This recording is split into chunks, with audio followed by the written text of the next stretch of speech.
புதுச்சேரியில இன்னைக்கு தான் வேட்புமனு தாக்கல் பண்ண கடைசி நாள்.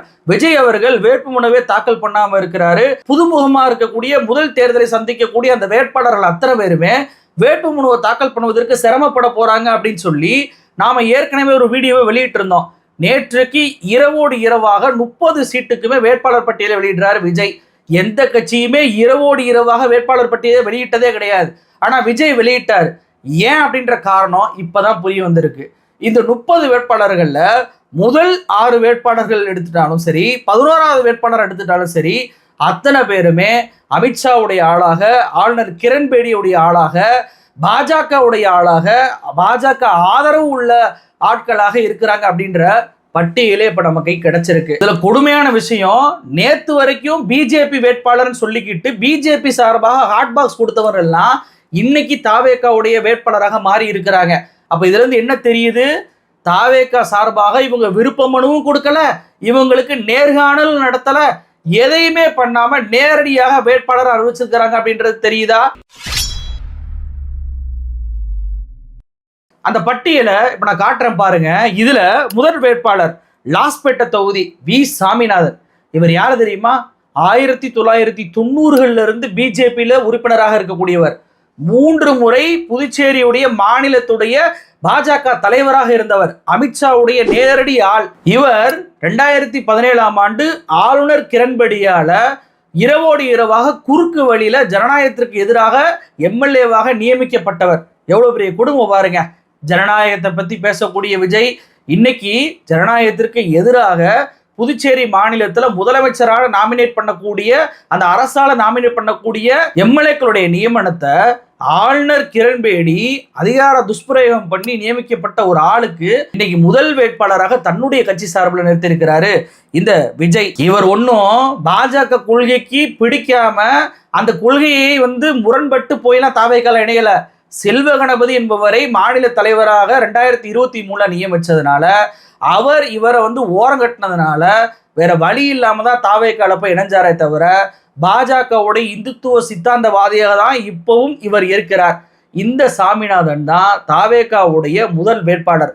எவ்வளவு பெரிய கொடுமை பாருங்க. அது மட்டுமல்ல, இதை ரொம்ப முக்கியமான கவனிக்க வேண்டிய ஒரு விஷயம் என்ன தெரியுமா?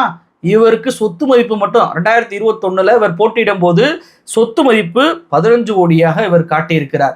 பணக்காரராக பார்த்து விஜய் அவர்கள் சீட்டை கொடுத்திருக்கிறார். பணம் வாங்கி கொண்டுதான் சீட்டை கொடுத்திருக்கிறார் அப்படின்றதுக்கு இது ஒரு சாட்சி. இரண்டாவது வேட்பாளர் அசனா. இவர் யாருன்னு பாத்தீங்கன்னா காரைக்காலுடைய அதிமுகவுடைய முன்னாள் எம்எல்ஏ. இந்த அசனா என்பவர் 2021 எம்எல்ஏக்கு நின்று தோத்து போறாரு. ஏன் தெரியுமா? அதிமுக பாஜகவோட கூட்டணி அமைச்சதுனால. அப்ப பாஜகவோட கூட்டணியில் இருக்கிற வரைக்கும் நம்மளால ஜெயிக்க முடியாது அப்படின்னு சொல்லிதான் அதிமுக விலகி தாவேகால போய் சேர்ந்தாரு. அப்போ அதிமுகவோட பாஜக கூட்டணியில் இருந்த போது பாஜகவுடைய மாநில தலைவர் யாரு தெரியுமா? இன்னைக்கு முதல் வேட்பாளராக தாவேகா சார்பாக அறிவிக்கப்பட்டிருக்கு அதே வி சாமிநாதன் தான். அப்ப சாமிநாதனால தான் தன்னுடைய பதவியை இழந்தார் அசனா. இன்னைக்கு அதே சாமிநாதனுக்கு கீழே 2வது வேட்பாளராக தாவேகா சார்பாக அறிவிக்கப்பட்டிருக்கிறார். இவரோட சொத்து மதிப்பு பார்த்தீங்கன்னா 76 லட்சம். பணம் வாங்கி கொண்டும் பணம் யாரெல்லாம் ஓட்டுக்கு கொடுப்பாங்களோ அவருக்கு மட்டும்தான் சீட் என்பது கொடுக்கப்பட்டிருக்கிறது என்பது நான் வைக்கக்கூடிய குற்றச்சாட்டு இல்ல, தாவேகாவுடைய விஜய் ரசிகர்கள் வைக்கக்கூடிய குற்றச்சாட்டு. அது இவருக்கும் பொருந்தி போதா?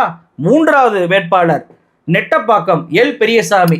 இவருமே அதிமுகவுடைய முன்னாள் எம்எல்ஏவாக இருந்தவர். 2021 இவருக்கு வாய்ப்பு கொடுக்கப்படல. 2016 இவர் 3வது இடத்துக்கு போயிடுறாரு.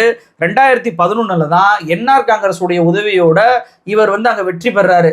அப்போ அதிமுக சார்பாக நின்று தோல்வி அடைஞ்சதுனால இன்னைக்கு தாவேகா சார்பாக இவர் சீட் என்பது கேட்டிருக்கிறார். ஏன்னா அதிமுக அங்க 2 சீட்டை தான் பெற்றிருக்கு. 2 சீட்டுமே அங்க மிக முக்கியமா இருக்கக்கூடிய வேட்பாளர் தான் கொடுப்பாங்க, நம்மளுக்கு கிடைக்காது என்பதற்காக இவர் அதிமுகவில இருந்து தாவியவரா.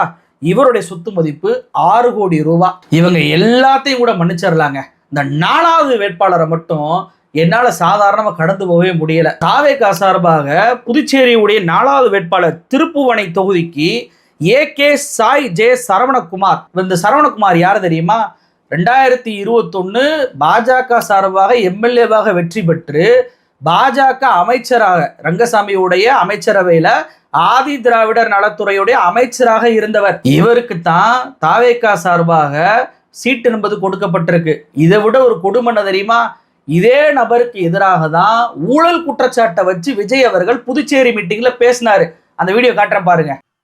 இங்க ஒரு அமைச்சர் ஊழல் குற்றச்சாட்டுல பதவி விட்டு நீக்கப்பட்டு அந்த இடத்துக்கு இன்னொருத்தரை நியமிச்சு 200 நாள் ஆச்சு. அதாவது ஊழல் காரணமாக ஒரு அமைச்சர் நீக்கப்பட்டிருக்கிறார் அப்படின்னு சொல்லி விஜய் சொல்றாருல, அந்த அமைச்சர் வேற யாரும் இல்ல, தாவேகாவுடைய 4வது வேட்பாளரான சாய் சரவணகுமார் தான். எவ்வளவு பெரிய குடும்பம் பாருங்க. தூய சக்தி, ஊழலுக்கு எதிரானவங்க நாங்க அப்படின்னு சொல்லி வாய்கிலேயே பேசக்கூடிய விஜய் ஊழல் குற்றச்சாட்டு இவர் வாயாலே வச்சவருக்கே தன்னுடைய கட்சிக்கு வேட்பாளராக நிறுத்துறார். அப்படின்னா தூய சக்தியுடைய நிலைமை எப்படி இருக்கு அப்படின்றத நாட்டு மக்கள் கண்டிப்பாக தெரிஞ்சுக்கிறணும். இதை விட கொடுமை என்ன தெரியுமா? இவர் ஊழல் குற்றச்சாட்டாகலாம் தன்னுடைய பதவியை ராஜினாமா பண்ணல. அதுலயுமே விஜய் தப்பா தான் பேசினார். எப்படி ரேஷன் கடையே புதுச்சேரி இல்லைன்னு சொல்லி பொய்யை பேசினாரோ அதே மாதிரிதான் இவர் மீது ஊழல் குற்றச்சாட்டு அப்படின்னு சொல்லி தப்பா பேசினாரு. என்னங்க இப்ப ஊழல் குற்றச்சாட்டு இல்லையா? ஊழல் குற்றச்சாட்டு யாரு மேல இருந்துச்சுன்னா சந்திர பிரியங்காதா அப்படின்ற என்ஆர் காங்கிரஸ் உடைய அமைச்சர், போக்குவரத்துறை அமைச்சராக இருந்தவர் மேலதான் ஊழல் குற்றச்சாட்டு இருந்தது. ஆனால் இவருக்கு பதிலாக திருமுருகன் என்பவர் ஏற்கனவே அங்க அமைச்சராக மாறிட்டாரு. என்னங்க அப்ப ஊழல் குற்றச்சாட்டு இல்லாதவரை தானங்க அவர் வேட்பாளர் அறிவிச்சிருக்காரு அப்படின்னு சொல்லி கேட்கறீங்களா? அங்கேயும் ட்விஸ்ட் இருக்கு. இவர் ஏன் தன்னுடைய அமைச்சர் பதவியை ராஜினாமா பண்ணாரு தெரியுமா? இவர் பாஜகவுல மாநில பொறுப்பில் இருந்த உமா சங்கர், இவர் பாத்தீங்கன்னா மார்டின் குடும்பம் இருக்குல்ல, லாட்ரி மார்டின் குடும்பம், அவருடைய பையனை கோயம்புத்தூர்ல இருந்து புதுச்சேரி கூட்டிட்டு நிறைய நிகழ்ச்சிகளை நடத்துறாரு. இப்படி நிகழ்ச்சியை நடத்தக்கூடிய அந்த உமா சங்கர் 2025ஆம் ஆண்டு ஏப்ரல் மாதம் படுகொலை செய்யப்படுறார். இந்த படுகொலைக்கு மிக முக்கியமான காரணமே ஆதி திராவிடர் நலத்துறை அமைச்சராக இருக்கக்கூடிய சாய் சரவணகுமார் தான் அப்படின்னு சொல்லி உமாசங்கர், கொலை செய்யப்பட்ட உமாசங்கருடைய அப்பா போலீஸ் கம்ப்ளைண்ட் கொடுத்தாரு. இதனால இவரை கண்டிப்பாக பதவியிலிருந்து நீக்கணும் அப்படின்ற குடைச்சல் என்பது கொடுக்க ஆரம்பிக்கப்பட்டது. இவருக்கு பதிலாக தான் ஜான்குமார் அப்படின்ற லாட்ரி மார்ட்டினுடைய ஆதரவாளருக்கு, ஒரு பாஜக எம்எல்ஏக்கு சீட்டை கொடுங்க, அமைச்சர் பதவியை கொடுங்க அப்படின்னு சொல்லி புதுச்சேரியில விஜய் அவர்கள் பேசினார். இவர் ராஜினாமா பண்ணும் போது மோடி அவர்களுடைய ஆணைக்கிடுங்க தான் ராஜினாமா பண்ணேன்னு சொன்னவர். அந்த அளவுக்கு மோடி பக்தர்.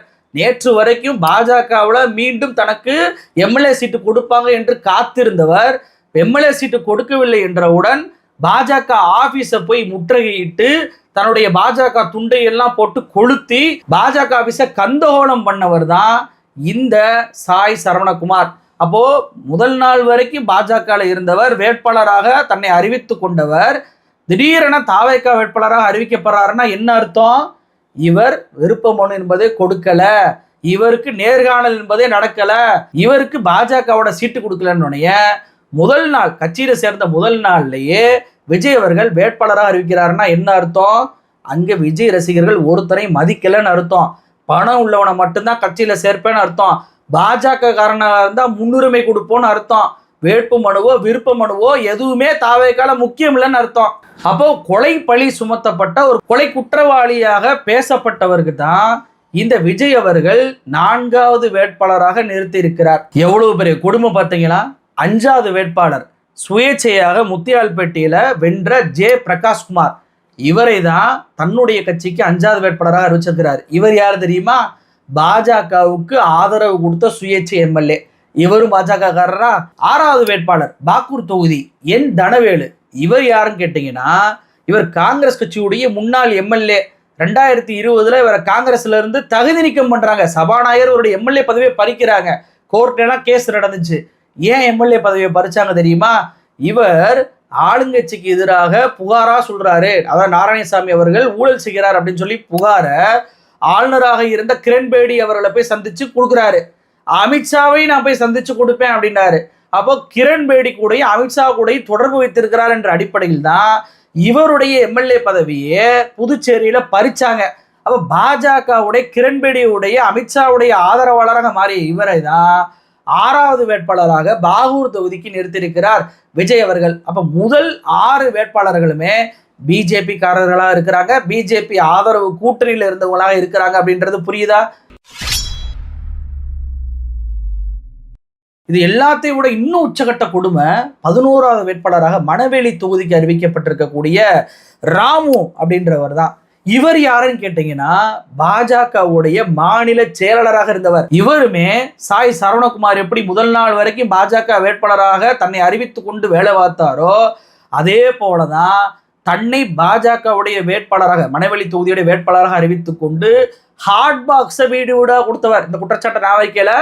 இன்னைக்கு மணவெளி தொகுதியில தனக்கு சீட்டு கிடைக்கும் என்று அப்பாவி விஜய் ரசிகர் ஒருவர் வைத்த குற்றச்சாட்டு தான் இது. அப்போ நேற்று வரைக்கும் பாஜகவுக்கு சீட்டு கிடைக்கும் என்று எதிர்பார்த்து அந்த தொகுதியுடைய எம்எல்ஏவாக சிட்டி எம்எல்ஏவாக இருக்கக்கூடிய ஏம்பலம் செல்வம் அவர்களுக்கு மறுபடியும் பாஜக சீட்டு கொடுத்த உடனேயே இவர் தாவேக்காவில் வந்து சேருகிறார். முதல் நாள் சேர்ந்த உடனேயே இவருக்கு எம்எல்ஏ கேண்டிடேட்டாக அறிவிக்கப்படுகிறார். அப்போ என்னங்க, ஒரு விருப்ப மனு கிடையாது, ஒரு நேர்காணல் கிடையாது, சேர்ந்த முதல் நாளே வேட்பாளர் ஆகிக்கலாம்னா என்ன அர்த்தம்? ஒண்ணு காசு வாங்கிட்டு பதவி கொடுக்குறாங்க, இல்லை என்றால் அப்பாவி விஜய் ரசிகருக்கு ஒருத்தனுக்கும் சீட்டு கொடுக்க முடியாதுன்றதான் புரிஞ்சுக்கிற முடியுது. இதை விஜயுடைய ரசிகர்களை கொந்தளிச்சிருக்கிறாங்க. இந்த மணவெளி தொகுதிக்கு தனக்கு சீட் கிடைக்கும் என்று எதிர்பார்த்த அப்பாவி விஜய் ரசிகர் ஒருத்தர் தாவேக்காவுடைய ஆபீஸை முற்றுகையிட்டு கோஷம் எழுப்பி இருக்கிறாரு. ரொம்ப மனம் நொந்து பேசுறாரு. அங்க வந்து ஆனந்தன் வந்து என்னப்பா செலவு பண்ணியாப்பான்னு கேட்டாரு. நானும் என்ன சொன்னேன், என்னால முடிஞ்ச அளவுக்கு நான் பாத்துக்கிறேங்க, எனக்கு கொடுங்கன்னா. அவர் என்ன சொன்னாரு, சரி பாத்துக்கலாம்பா, உனக்கு தான் ஏன்பா ஒத்தப்படுற, நான் இன்னும் யாரு என்னன்னு விசாரிச்சேன், யாரு என்னன்னு விசாரிச்சேன், உடனே நான் பரிசுமான தரேன், நீ கவலைப்படாத. இப்ப வந்து எனக்கு வருத்தம் என்னன்னு கேட்டீங்கன்னாக்கா, நேற்று முடிக்கும் ஏற்கனவே ஒரு வேட்பாளராக இருந்தாக்கா நீங்க அவர் ஜெயிக்கிறதுக்கு வாய்ப்பு கொடுக்கலாங்க.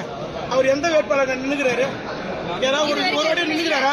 இப்ப சாய் சரண் நிக்கிறாருனாக்கா வேற, இன்னைக்கு நேரியம்மா நிக்கிறாருன்னா வேற, புரிஞ்சுங்களா? அவர் வந்து இது முடிக்க எந்த வேட்பாளர் நிக்கிறாரு, என்ன மாதிரி அவரும் புதுசாக தான் வந்துக்கிறாரு. அவர் எப்படி நீங்க ஜட்ஜ் பண்ணீங்க? காசு இல்லாமலா? அவர்கிட்ட பார் இருக்குது, ஸ்கூல் இருக்குது, அடுத்தது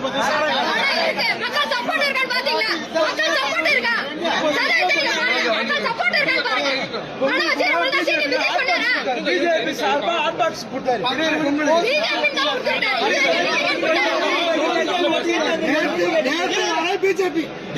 பிஜேபி போஸ்ட் ஒண்ணு. அதாவது 30-40 வருஷமா அவருக்கு வந்து சம்பாரிச்ச பணம் கோடிக்கணக்கில், எங்கள்கிட்ட அதெல்லாம் கிடையாதுங்க. நம்பி வந்தங்க, தள்ளி எடுத்துட்டாங்க. அதாவது நேர்காணல் எனக்கு கூப்பிட்டாங்க, நான் போய் அட்டன் பண்ணேன், என்னப்பா பணம் செலவழிப்பியான்னு கேட்டாங்க, நான் பார்த்து செலவழிச்சிருவேன், மக்கள் ஆதரவு எனக்கு இருக்கு அப்படின்னோடனே உனக்கு தான் சீட்டுன்னு சொன்னாங்க. ஆனால் திடீர்னு பார்த்தீங்கன்னா ஸ்கூல் வச்சிருக்கான், பார் வச்சிருக்கான் அப்படின்றக்காக நேற்று வரைக்கும் பிஜேபிக்கு ஹாட் பாக்ஸ் கொடுத்தவன், நேற்று வரைக்கும் பிஜேபிக்கு போஸ்டர் ஓட்டின அந்த ராமு என்பவருக்கு கொடுத்துட்டாங்க. பணம் வாங்கி கொண்டு சீட்டு கொடுத்துருக்குறாங்க. அவர் ஓட்டுக்கு 2000 ரூபா கொடுப்பாருப்பா, நீ என்ன கொடுப்ப அப்படின்னு சொல்லி என்னை பார்த்து கேட்குறாங்க. நான் அந்த தாவேக்காவுக்கு உயிரை கொடுத்து வேலை பார்த்தேன், இந்த தாவேக்கா என்னுடைய தாலியை அறுத்துட்டாங்க அப்படின்னு சொல்லி மனம் நொந்து போய் துண்டை, தாவேக்காவோட துண்டை கீழே போட்டுட்டு நீங்களே வச்சுக்கோங்கப்பா, இந்த புசி ஆனந்த் இருக்கிற வரைக்கும் விஜய் யாராலும் காப்பாற்ற முடியாது, விஜய் மேலனா எனக்கு கோபம் கிடையாது, ஆனால் விஜயை கண்டிப்பாக இவங்க தோற்கடிப்பாங்க அப்படின்னு சொல்லி தன்னுடைய மன வருத்தத்தை பேசி இருக்கிறார். அங்கே இருக்கக்கூடிய அத்தனை பேருமே டிவிக்கே ஒழிகன்னு கோஷம் போடும் போதும் கூட இவர், எப்பா டிவிக்கே நம்ம விஜய் நம்மளோட கட்சிப்பா, அதை வந்து ஒழிகன்னு சொல்லாதீங்க, விஜய் ஒழிகன்ற மாதிரி ஆயிப்போயிரும். இப்படி சொன்ன உடனேயே புசி ஆனந்த் ஒழிக அப்படின்னு சொல்லிட்டு கோஷம் போடுறாங்க. அங்கிருந்து அவர் கலைஞ்சு போறார்.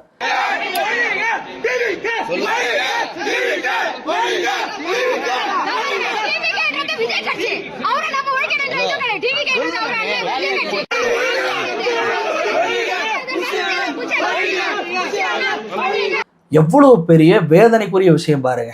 விஜய் ரசிகர் மன்றத்தில் ஆரம்பிச்சு பல காசுகளை செலவு பண்ணி பல பேச்சுகளை வாங்கி கட்சிக்காக உழைச்ச சாதாரண விஜய் ரசிகர் ஒருத்தனுக்கு கூட சீட்டு கொடுக்கல. எல்லாமே பணத்தை வாங்கி கொண்டு சீட்டு கொடுத்துருக்குறாங்க. ஓட்டுக்கு பணம் கொடுப்பியான்னு கேட்டு சீட்டு கொடுத்துருக்குறாங்க. பார் நடத்தக்கூடியவருக்கு, கொலை குற்றவாளியில வந்து சம்பந்தப்பட்டவருக்கு, நேற்று வரைக்கும் பாஜகவில் இருந்தவனுக்கு சீட்டு என்பது கொடுத்து அப்பாவி விஜய் ரசிகர்களுக்கு பட்டை நாமம் போட்டிருக்கிறாங்க. புதுச்சேரி ஒரு எக்ஸாம்பிள் தான். தமிழ்நாட்டிலையும் இதுதான் நடக்க போகுது. புதுச்சேரியில ஏன் இவங்க கடைசி வரைக்கும் வேட்பாளரை வந்து பண்ணல தெரியுமா? ஆள் இல்லைன்னு அர்த்தம். விஜய் ரசிகர் இல்லையா? இருக்கான், பணம் செலவழிக்க வேணும், பணம் கொடுக்கணும். அப்ப யாரெல்லாம் பாஜக சார்பாக அல்லது என்ஆர் காங்கிரஸ் சார்பாக, காங்கிரஸ் சார்பாக, அதிமுக சார்பாக வேட்பாளரை அறிவிச்சு யாருக்கு சீட்டு கிடைக்கலையோ அவங்களையெல்லாம் தாவேகா சார்பாக நிப்பாட்டிடலாம் என்பதற்காக தான் பிளான் பண்ணி பண வசூல் வேட்டை நடத்தி இப்படியான வேட்பாளர் அறிவிப்பு கடைசி நாளில் வந்திருக்கு. தமிழ்நாட்டிலே வருங்க, 110 தொகுதிக்கு தான் இது வரைக்கும் வேட்பாளரை விஜய் ரெடி பண்ணியிருக்கிறாரு. இன்னும் 124 தொகுதிக்கு ரெடி பண்ணல. என்ன அர்த்தம்? எப்படியும் அதிமுக சீட் கிடைக்காம பல பேருக்கு போகும், பாஜக சீட் கிடைக்காம பல பேருக்கு போகும், திமுக காங்கிரஸ் இப்படி சொல்லிட்டு யாருக்கெல்லாம் சீட்டு கிடைக்கலையோ அவங்களை எல்லாம் பணம் வாங்கிக்கிட்டு ஓட்டுக்கு பணம் கொடுப்பியான்னு கேட்டு வசூல் வேட்டை நடத்திய பின்பு அவங்களுக்கு சீட் என்பது தாவேகா சார்பாக கொடுக்க போறாங்க. நீங்க விஜய் ரசிகர்கள், அப்பாவி ரசிகர்கள் இருக்கீங்கல்ல, விஜய்க்காக அரசியலுக்கு வந்தேன் அப்படின்னு சொல்லி பேசுறீங்கல்ல, இன்னைக்கு மற்றவர்கள் அத்தனை பேருக்குமே தற்கூரிகள் அப்படின்ற பெயரை வாங்கி கேவலப்பட்டு நிற்கிறீங்களே, உங்கள் யாருக்குமே விஜய் சீட் கொடுக்க மாட்டார், புசி ஆனந்த் சீட் கொடுக்க விட மாட்டார். யாருக்கு பணம் இருக்கிறதோ, யாருக்கு அவங்க எவ்வளவு பெரிய மோசமான செயல்களில் ஈடுபட்டாலும், அவர்கள் விஜய் ரசிகனே இல்லை என்றாலும், நேற்று வரைக்கும் வேறு கட்சியில் இருந்தாலும், வேட்புமனுவே விருப்பமே கொடுக்கவில்லை என்றாலும், நேர்காணலே நடத்தவில்லை என்றாலும் அவர்களுக்கு தான் சீட் கொடுப்பார்கள். உங்களுக்கு சீட் என்பது வராது. அப்போ புதுச்சேரியில் 30 வேட்பாளர்கள்ல 7 பேர் பிஜேபியை சார்ந்தவங்க, பிஜேபி ஆதரவாளர்களாக இருக்கிறாங்க. அப்படின்னா இன்னும் இந்த பட்டியல் எடுத்தால் தெரிய வரும். இப்போ எடுத்ததுக்கே இவ்வளவு பெரிய பட்டியல் வந்திருக்கு அப்படின்னா அது 30 பேருமே ஏதாவது ஒரு கட்சியில் இருந்தவங்களா, அவங்களுடைய பின்னணி என்ன அப்படின்றதெல்லாம் எடுத்தோம்னா தாவேகா நாரி போயிடும். தாவேகா தன்னைத்தானே தூய சக்தின்னு சொல்லிக்கிறது, விஜய் ஏதோ தேவ தூதர் மாதிரி ப்ரொஜெக்ட் பண்றதெல்லாம் இன்னையோட அந்த தாவேகா விஜய் ரசிகர்கள் நிறுத்திக்கிறது நல்லது. வெறும் பாஜக காரனுக்கோ கொலை குற்றவாளியில் சம்பந்தப்பட்டவருக்கும் நேற்று வரைக்கும் வேற கட்சியில் இருந்தவனுக்கும் சீட்டை கொடுத்துட்டு நீங்க எல்லாம் சாமானியனுக்கு நாங்கள் சீட்டு கொடுக்க போறோம், மாற்று அரசியல் பண்ண போறோம் அப்படின்ற இந்த வியாக்கியானங்கள்லாம் இனிமே பேசக்கூடாது. அப்படி பேசினால் நீங்கள் மக்கள் மன்றத்தில் அம்பலப்பட்டு போவீங்க. இப்போ இந்த வேட்பாளர் பட்டியல் அத்தனை பேருமே அந்த யோக்கியதை என்ன அப்படின்றத இந்த வீடியோ வாயிலாக மக்கள் அனைவருக்குமே போய் சேரும். நீங்கள் இனியும் தூய சக்தி, நாங்கள் தூய அரசியலை பண்ண வரப்போறோம், விஜய் தேவ தூதர் அப்படின்னு இனிமேலும் சொன்னீங்கன்னா உங்களுக்கு மக்கள் மன்றத்தில் கண்டிப்பாக செருப்படி விழும் அப்படின்றது தான் மக்களுடைய யதார்த்தமான பார்வையாக இருக்கு. நன்றி.